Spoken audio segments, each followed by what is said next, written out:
Hello, I'm Kathleen Olive. Welcome to Limelight Arts Travel's Along the Apennines tour. I want to introduce this tour to you and explain what it is that we see and why these three regions of Italy that we'll visit are so interesting. The Apennines is the mountainous spine that runs down the entire length of the Italian peninsula, and it was formed many years ago by volcanic action. So it is geographically a relatively young, and also it can be a relatively unstable part of the Italian peninsula. But that ancient volcanic action also gives to the land, first of all, its amazing landscapes, the mountains, for example, with Gran Sasso, one of the highest peaks in all of Italy in the Apennine chain in Abruzzo. But it also gives the landscape particular adaptations and uses by humans over the millennia, from caves that sheltered early people living in these regions of Italy, through to high pastures on which sheep could be grazed, leading particularly to the development of the historical and economic fortunes of the region of Abruzzo in particular, but also soils that have been suited to particular types of agriculture and, of course, viticulture. So particularly in these three regions of Abruzzo, Umbria and Lazio, we see in central Italy landscapes that are particularly suited to the growing of vines and therefore to winemaking. Some of Italy's most prestigious modern wines are grown, for example, in the region of Umbria, but also to agriculture. So as we start this tour, we start in the region of Abruzzo. This is perhaps of the three regions we visit, the least known by international travellers to Italy. Now, for a country such as Australia, Abruzzo is a region that gave us many of our Italian immigrants in the 20th century. So there is a strong connection for countries like Australia and America to this region of Abruzzo simply by virtue of modern immigration. But in terms of travellers to Italy, particularly cultural travellers, this is a region that has been much less on the tourist map. And as we'll see, I think that's actually connected to the historical and particularly economic fortunes of the region of Abruzzo, sometimes called the Abruzzi, plural in English, but let's just call it Abruzzo. That's what the Italians call it.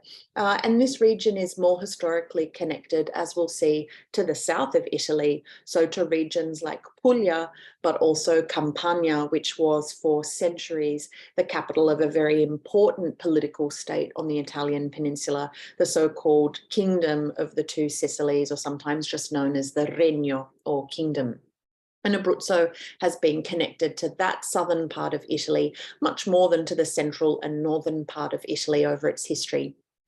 And that's partly, in fact, because of the geography, because of the terrain. So you can see neighbouring Lazio to the bottom left of your screen here. That's where Rome is, for example. It's where we commence our tour at the airport in Rome. And when we travel up to our first base of the tour, which is in the Abruzzo, you'll see that we actually have to travel quite high up into the mountain chain.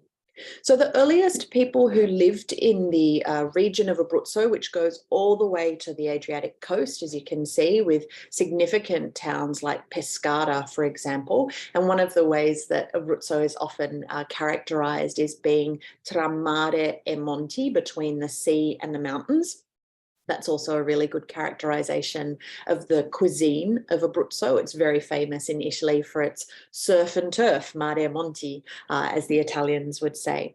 But when we travel up into the Abruzzo to commence our tour, with our first base being in the small, very pretty town of Sulmona, and in fact, all of our accommodations on this tour, all of the bases we have for accommodation are characterized by being in small, pretty, provincial towns in some cases, in other cases villages, and so that is something to keep in mind. We are going off the well-worn tourist track.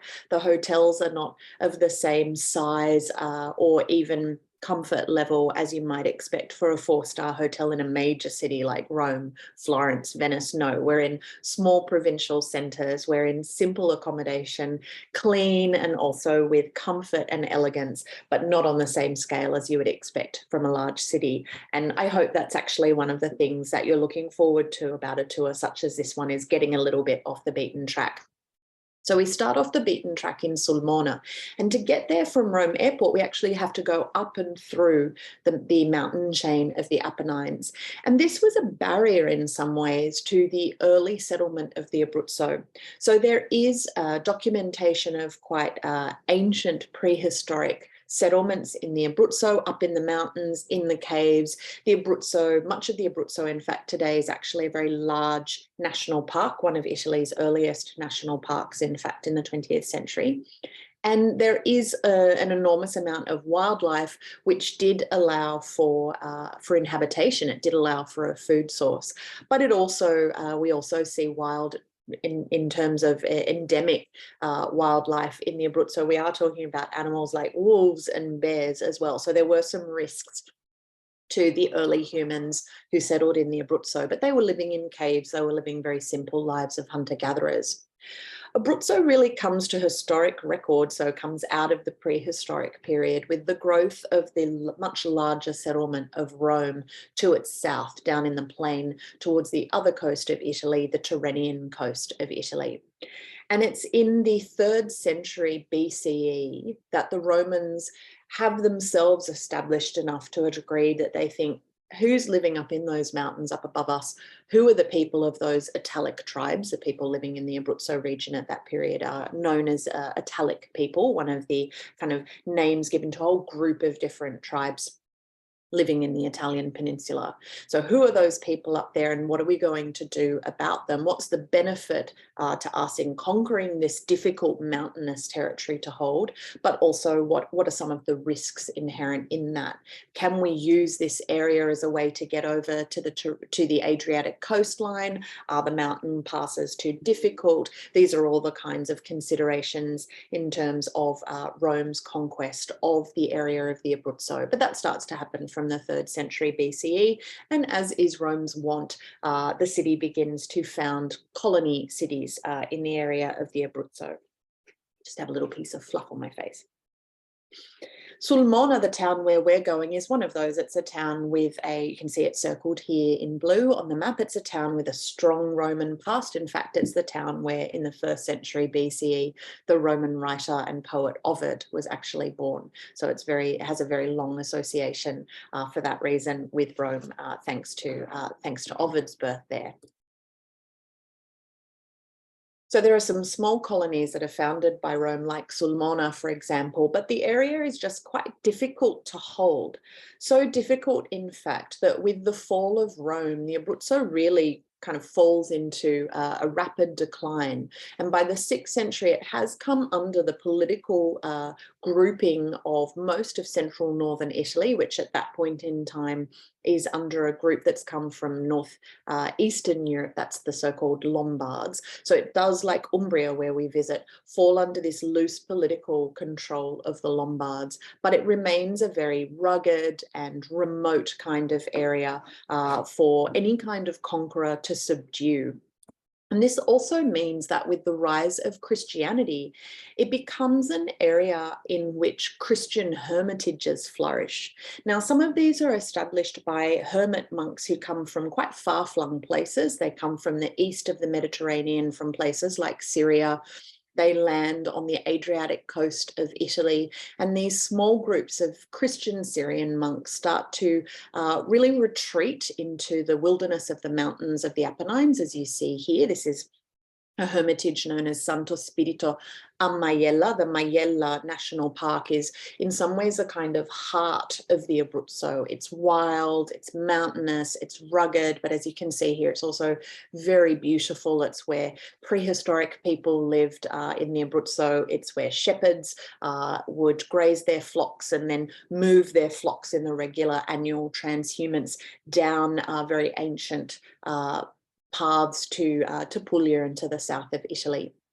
So these early Christian communities begin to crop up, not just in Abruzzo, but also in Umbria, where we'll also visit, in the mountains as a kind of wild manifestation of early Christian monasticism. But then with the growth of the Benedictines in Italy from that same kind of period, so from the very period in which Rome declines and we see the growth of Western monasticism, particularly under St. Benedict himself from Umbria, and others like him. We start to see then a transition from these early Eastern communities living in the mountains in Christian hermitages to slightly larger Benedictine communities doing the same thing. So Santo Spirito a Maiella, which you see here, is founded in the 11th century as a Benedictine monastery out in the vast wilderness of the Maiella Massif or mountain chain.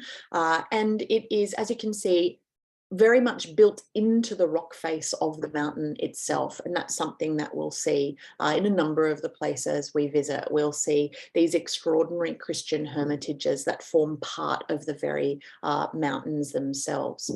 But even this begins to fall into decline. We see a real push-pull in the area of the Abruzzo. And the reason there's a political push-pull in the area of the Abruzzo is because despite its wildness, despite the rugged nature of the terrain, there are commodities here that are of interest. And the particular commodity that is of interest in the Abruzzo is in fact sheep. So this is an area that is great for pasturing the flocks and then moving them down the mountains, down ancient paths of transhumance, so ancient that in fact they're now protected by UNESCO World Heritage listing, all the way down the Abruzzo mountain chain to the south of Italy, to places like Foggia in present-day Puglia, but even further. And this is something that later is really going to tie the history of this region to the south of Italy rather than to the north of Italy, despite being kind of smack bang in the geographical centre of Italy. Abruzzo's modern history is not tied to the industrialization of the north, but is rather tied to a kind of agricultural neglect that we see in the south, but we'll come to that. So these ancient paths of moving sheep back and forth and these early Christian communities, first from the east, but then more local in terms of the Benedictine, are something that means there is always a political interest by conquerors, by foreign powers in this region.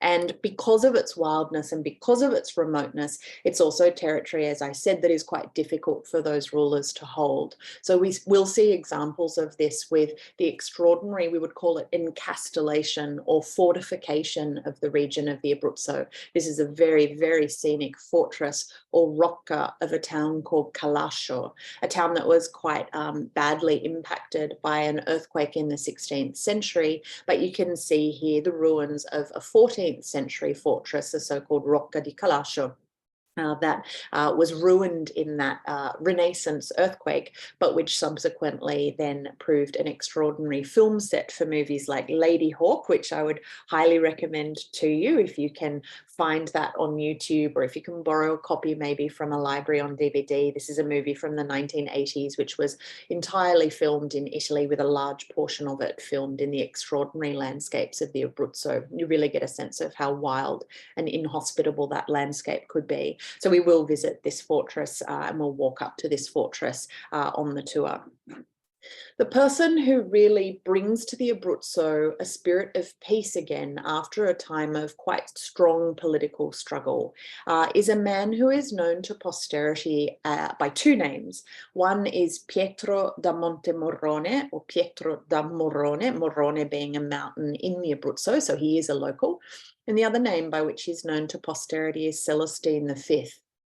Until the retirement of our own Pope Benedict, the retirement of a pope before his death within the so-called chair of St. Peter had only previously happened once. And that was in fact in 1294, in the less than 12-month period in which a monk from the region of Abruzzo, who had in fact founded an order, a monastic order that was designed to reform the Benedictines, bring them back to kind of their early roots in terms of their mission of working and praying. And that man was elected in 1294 against his will wasn't something that he really saw in the path of his own life. He was elected Pope with the name, taking the name of Celestine V. And in fact, the community of monks that he founded is also known as the Celestine community today.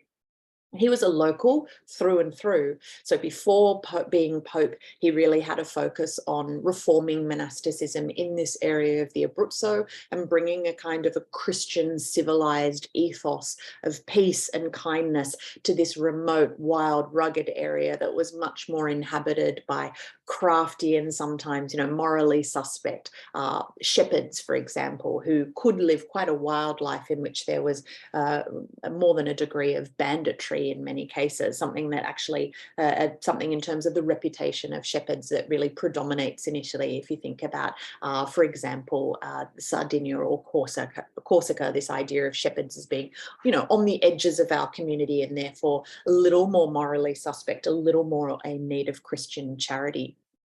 But also after his brief papacy, Celestine V returns to this area of the Abruzzo.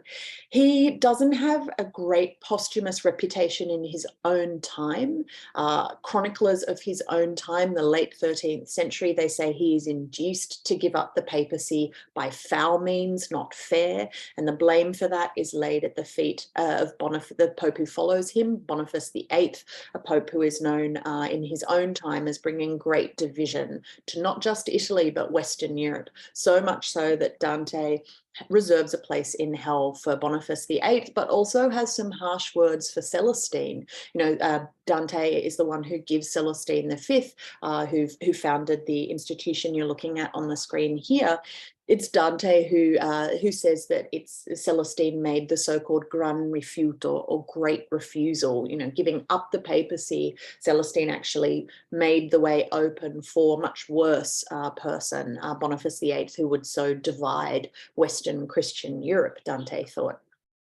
Celestine, that's somewhat unfair. Celestine's contemporary reputation, as I said, was not great. He was seen as paving the way really for a worse person through his personal weakness. This was how it was seen at the time. But in the Abruzzo, he is right in his own time, but also down to the modern era. He has a great reputation, a saintly reputation, for founding large institutions such as this one. This is the Abbey of Santo Spirito al Morrone. It's kind of the heartland of where he comes from, a reformed Benedictine community not far from the town of Sulmona, where we begin our tour. And so in his own region, Celestine, or Pietro da Morrone, is seen as bringing a kind of a reformed Christian ethos to an area that was otherwise quite wild and remote. And remember, the thing that's really connecting the region of the Abruzzo to southern Italy, less so to Rome and to northern Italy, is the so-called Via degli Abruzzi, or the Tratturo Magno, the great path of transhumance.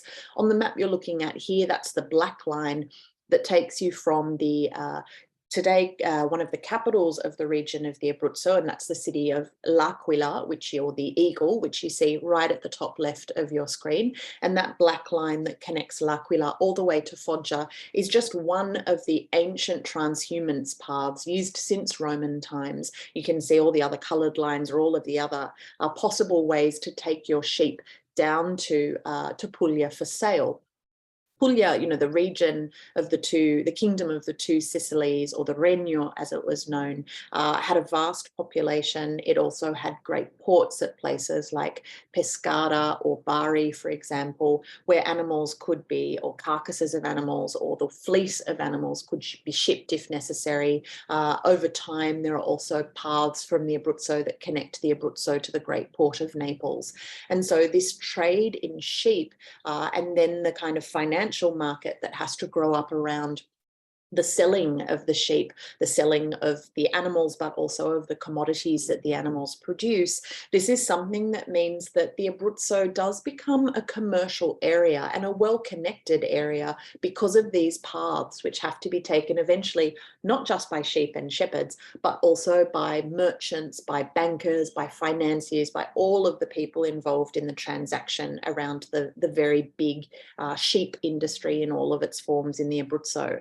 And we do well to remember that connection that the Abruzzo has when we're in, for example, some of the small Christian churches and oratories of the Abruzzo. Here you're looking at the oratory of San Pellegrino a Bominaco, a very small Christian oratory in a reasonably isolated village of the Abruzzo.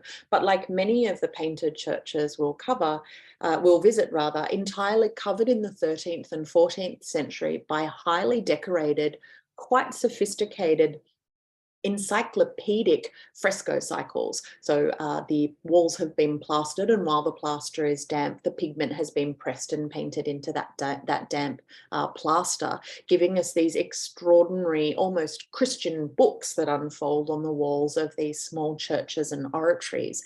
It's quite extraordinary to find such sophisticated and prestigious work. You know, the colors that you see here, like blue and green, they've come from far away. They're not local pigments. So this is a very expensive work that you're looking at. And this should be a reminder to us that as remote as it was, the Abruzzo also had to be well connected thanks to that trade in sheep in particular, and the market, the financial market that grows up around that.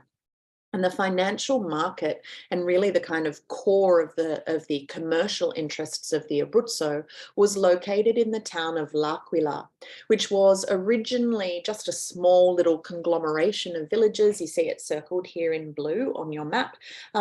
But is in over time an area that becomes much more important thanks to the interest of the, in fact, Sicilian Normans in the south of Italy. So as the Sicilian Normans from the 11th century are embarking on a conquest of southern Italy and Sicily, they realize the connection of the area of the Abruzzo to southern Italy because of the trade in sheep and because of the roads, the paths that are maintained to move the sheep around. And they also realize the commercial potential of that trade.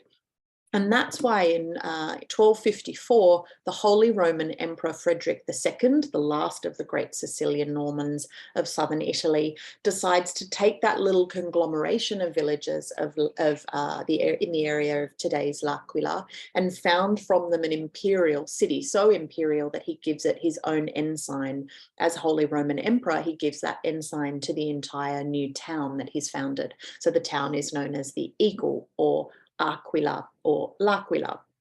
And this is a view over L'Aquila. You can see it here kind of sliding down a hill in the central part of the Abruzzo. You've got an extraordinary view here over a Spanish fort built in the 16th century at the top of this town of L'Aquila as a way to surveil everything that's happening in the area, built at the time of the Spanish control of southern Italy, which doesn't concern us quite so much, so I'll leave that to one side.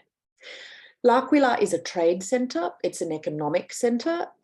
For this reason, it's also a place where vice can proliferate, and that means that people like St. Bernardino of Siena in the 15th century feels a real burning mission to come to L'Aquila. Even though it's quite a journey for him from Siena in Tuscany, he journeys here in the 15th century in order to preach to the merchants and the traders of L'Aquila and encourage them to be honest in how they go about this business of dealing and selling in sheep and sheep products. So he spends, in fact, a significant amount of time here, so significant that, in fact, he finishes his time in the city of L'Aquila. St. Bernardino of Siena dies and is buried here in the town of L'Aquila. And this town, as you see from the Spanish fort, it remains of great interest to the rulers of southern Italy, to the Spanish and then to the Bourbons, for example. So this is one reason why Abruzzo is so much more connected to the history of the Italian south rather than to the centre and north, thanks to this historic connection because of the trade in sheep and the economy that gives rise to. But as I'm sure you know, this is a geographically troubled part of Italy. It is frequently affected by earthquakes. The most recent damaging earthquake in this part of Italy at L'Aquila occurred in 2009, when over 300 people were killed in quite a strong series of earthquakes and aftershocks. many of them because buildings hadn't been built with strength the first time around. And as I'm sure you also know, but as you will also discover, this is quite a strong political debate that continues. The very long, slow rebuilding of the town of L'Aquila, which to this day remains to some extent quite underpopulated. From the Abruzzo, we move to Lazio, and this is a region that has quite a different history to the Abruzzo, despite being adjoining regions, despite being part of the same Apennine mountain chain. Umbria has a different ancient history, but therefore also a different modern history. It's connected in different ways. So whereas the Abruzzo is connected to the south of Italy thanks to the movement back and forth of sheep over the seasons, Umbria is connected to northern Italy because of a concerted Roman effort to do that. So despite having quite a similar geography thanks to the Apennine chain, Umbria gets a different connection in Italy thanks to the Via Flaminia. This is one of the earliest, most significant Roman roads, like the Appian Way, with which you might be more familiar. The Flaminian Way is a similarly amazing piece of Roman engineering that travels up and through the area of Umbria, which had also been inhabited in ancient times by so-called uncivilized and wild people. That's how the Romans to their south characterized them. But through that territory, Rome becomes very interested in opening up, from the time of Augustus and beyond, a very easy path to reach the northern parts of the Italian peninsula. And that is the Via Flaminia, named for the person who looks after that project. If you visited Rome and you've been to Piazza del Popolo, where you find Santa Maria del Popolo, a church with some wonderful Caravaggio paintings and some wonderful architectural work by Raphael, well, that in fact is the place where the Via Flaminia begins, in Piazza del Popolo. And it takes you due north out of Rome, as you can see here, and would eventually have connected you to Rimini. So Umbria comes under Roman interest thanks to this engineering project of the Via Flaminia, and then thanks to the connections that allows, that road makes possible between Rome and territories in the northern parts of the Italian peninsula. And that's also why a number of the towns in Umbria again have a Roman origin. So that's towns like pretty little village of Bevagna, for example, but also one of the most important but least known Roman archaeological sites in all of Italy, and that's the town of Carceri, which is where I'm moving the black arrow around on the screen right now. It's directly on the Via Flaminia, but for reasons unknown, it was later abandoned, becomes a bit of a quarry in the Middle Ages and Renaissance for surrounding structures. People just go and take the rocks, the stones from the Roman town of Carceri, and use them to build new things. But in fact, it's one of the largest Roman archaeological sites in Italy, one of the least excavated, unfortunately. As you can see, it's got quite a wild kind of nature. It's very little known. Some imagination is required when you visit Carceri, as with many archaeological sites, but it's one that gives us a sense of the importance of the Via Flaminia for connecting this region of Umbria to the rest of northern Italy, as opposed to Abruzzo, which is much more connected, as I've said, to the south. Umbria today is much better known than the region of Abruzzo. That's because from the 1990s, it really became seen by non-Italians, or it must also be said actually by some extent by Italians as well, as a cheaper alternative for buying a lovely country villa than neighboring Tuscany. So Umbria was just that little bit further away, just that little bit less known, so that much more affordable. And so Umbria's profile in terms of cultural tourism was a little bit later to develop, but it did develop earlier than the profile of somewhere like the Abruzzo, which is only just being recognized as a cultural destination by non-Italians today. But Umbria doesn't really get on the map after Rome. So we have Rome's interest in the region. Umbria becomes part of the political unit of the Lombards in Italy, more specifically a Lombard territory known as the Duchy of Spoleto. So it does have this kind of political interest, but it's more or less abandoned. It's abandoned to local conflict and factional infighting. And it really only emerges from that with a key figure who I'm sure you're familiar with, who emerges, is born in the little town of Assisi, which we'll visit, which I've circled here for you on the map in blue. And it's only with the birth of St. Francis of Assisi in that town on Monte Subazio's slopes that Umbria really starts to be put on the map for something other than factional conflict and fighting. When Francis is born in 1181, that is what characterizes this region: political strife and fighting. And Francis, as an early mission after his conversion to a kind of a true heartfelt Christianity and not just a nominal one, he does make peace one of his major missions. And then that mission takes him beyond his own area of Assisi and Umbria, as far away as North Africa, for example, but also to Rome, where he seeks legitimation for the way of life, the very hard, poor and difficult way of life that he advocates as the first of the Franciscans, as they will be known. But by the time he dies in 1226, he already has a contemporary reputation for saintliness, for really walking the walk and talking the talk, both at the same time. And so the place of his burial immediately after his death becomes a site of pilgrimage. And immediately we have to see the construction of not one, but two basilicas stacked on top of one another, as you can see in this image of the Basilica of St. Francis in Assisi. And then out the back, extending the spine of the ridge of the mountain on which Assisi is built, a huge monastery to accommodate the ever-growing number of brothers and sisters in the order of the Poor Clares, thanks to the work of St. Clare of Assisi, the friend and kind of female equivalent of St. Francis. We just end up with this huge, almost immediate building project that starts to put Assisi on the map.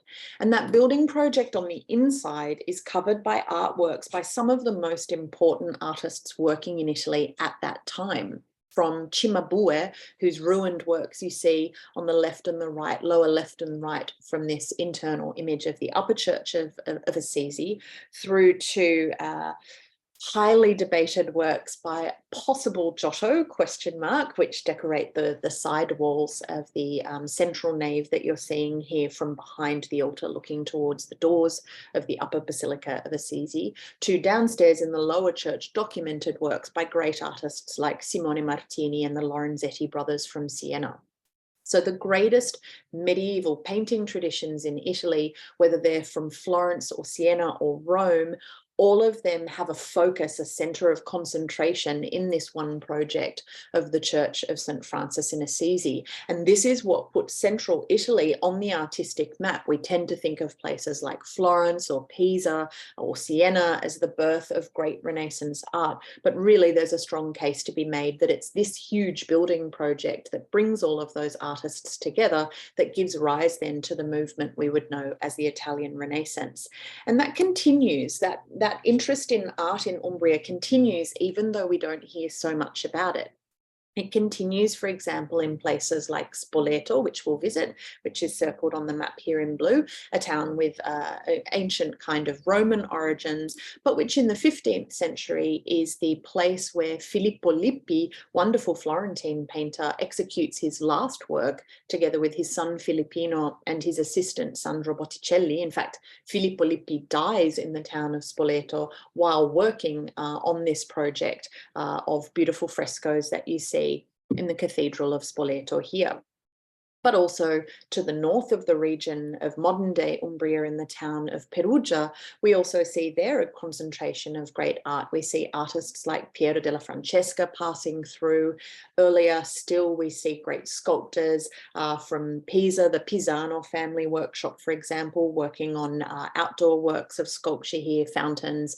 But we also then in the 16th century see in the town of Perugia the emergence of a local painter, nicknamed in fact Perugino, Here you see his frescoes in the Collegio del Cambio in Perugia, which we visit, which he worked on its foot together with probably a young Raphael. Perugino is someone who takes all of the Renaissance interests of art from proportion and perspective and kind of a naturalistic approach to showing the world around us, and infuses it with a very local understanding of light, of hazy, water droplet-filled atmosphere, of beautiful vistas and landscapes, of a soft kind of mysticism that has been associated with Umbria since the time of St. Francis. And without someone like Perugino and his local influences on his well-trained Renaissance painting, we don't get someone so key as Raphael, who spends a formative part of his training with Perugino. So Umbria, although it's a little later to come to the map in terms of its cultural attractions, from the beginning, in fact, it's been just as interesting an artistic destination as places like its better known neighbour Tuscany. The other thing about central Italy, where we're travelling through the Apennine chain, is that of course the geography and the very soil itself, the terroir we might say, are really perfect for agriculture, but particularly, as I said, viticulture. So around Umbria, but also in Abruzzo and also in Lazio, where we conclude our tour with sites that we visit. We have a strong concentration of wine growing, which from the 20th century has given Italy some of its most prestigious wines. So in Umbria, we have reds like Sagrantino and Montefalco Rosso, two of the most prestigious Italian reds.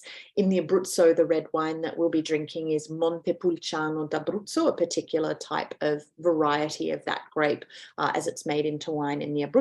And then we also have great white wines, thanks to the mineral qualities of the soil in the Apennine chain. So we have, for example, in Umbria, a lovely white wine called Greco di Tufo, and in Orvieto, which is the final base for us on this tour in the region of Umbria, we also have a wonderful white wine called Orvieto Classico or Orvieto DOC, because in fact it has that listing of one of the highest appellations that are given to Italian wines. So all of these very local, very typical wines. Orvieto is technically within the region of Umbria. It feels more like it's connected to Rome thanks to its proximity, but it's not in the region of Lazio in which Rome is found. It's in the region of Orvieto, so it's our final base for forays that we'll make into the area of Lazio. Now, this part of central Italy, this part of the Apennine chain around Orvieto, but around the towns of northern Lazio that we visit, so in the area of Viterbo, for example, the landscape here is very, very particular. These are known as the so-called tufa towns of central Italy, and Orvieto is one of them. You can see these are outcrops of quite a soft, almost sandstone-like stone known as tufa that does erode. It erodes with water and it erodes with wind over time. And so Orvieto, you can see, is perched on one of these outcrops that over time is becoming more and more eroded, more and more dramatic, gives that interesting kind of geographic dimension to this region, gives it also that interesting dimension to its soils as well. It also gives this part of the region of Lazio near Umbria volcanic lakes, such as we see at Bolsena and Bracciano, those two big blue dots that you see on the map here. So geographically, it's a really interesting part of Italy, and that volcanic origin that gives these towns and gives these regions their particular kind of profile in terms of the soil, in terms of the landscape, was also something that was exploited by the earliest people who lived there. So in Orvieto, for example, we'll see sites that were excavated by hand, remember, by the Etruscans. Tufa is a soft stone. It can be quarried out by hand. This is an underground archaeological site just underneath the streets of Orvieto that shows how the Etruscans tunneled into the soft tufa stone in this area of Umbria and also northern Lazio around Viterbo. They could quarry it by hand, and we'll see some wonderful examples of the kind of structures that they quarried out by hand and which date back to pre-Roman times in this part of Italy. That underground kind of quality of places like Orvieto persists into the 16th century because it could be so easily worked by hand, relatively speaking. So the other thing that we'll visit in Orvieto that shows us that kind of underground quarrying aspect of the so-called tufa towns in this part of central Italy is the Well of St. Patrick, or the Pozzo di San Patrizio. This was quarried by hand in 1527 to be a well, as you can see at the bottom, by a papal engineer, Antonio da San Gallo the Younger, a really good friend of Michelangelo. And it was quarried in 1527 for Pope Clement VII, because if you know your historical dates, 1527 is when Rome is being sacked by some unpaid soldiers of the Holy Roman Emperor. Clement VII has fled to Orvieto. He decides to have a very large step well constructed in order for donkeys to be able to go down to the bottom of the well, draw water and come back up. And the amazing thing about the Well of St. Patrick in Orvieto is the engineering of Antonio da San Gallo the Younger. That means that this is actually a double helix structure, so that the donkeys go down one way, come up the other way on these very shallow, easy steps without ever having to cross one another's paths. Quite an extraordinary work of 16th century Renaissance engineering.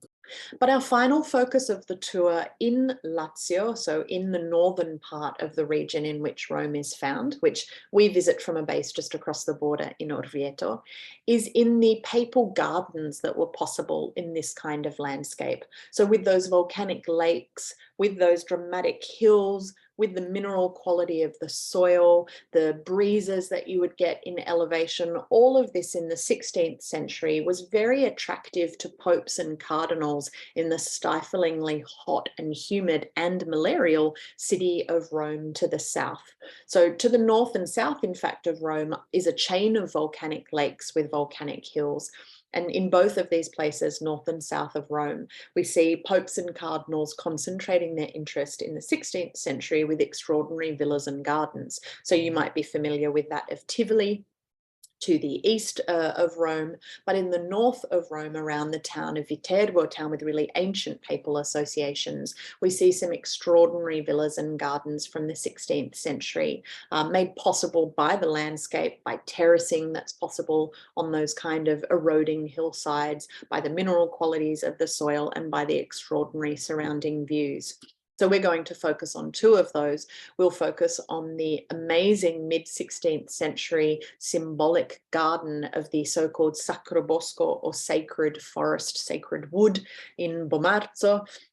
We don't really know very much about why this extraordinary garden was quarried out of the soft stone. Quarried, in fact, these sculptures quarried where they were actually found from the surrounding stone. So literally a garden carved out of the earth in order to give us amazing sculptures, huge monumental sculptures like the very famous grinning mask, which is actually a picnic table, as you will see in the garden at Bomarzo.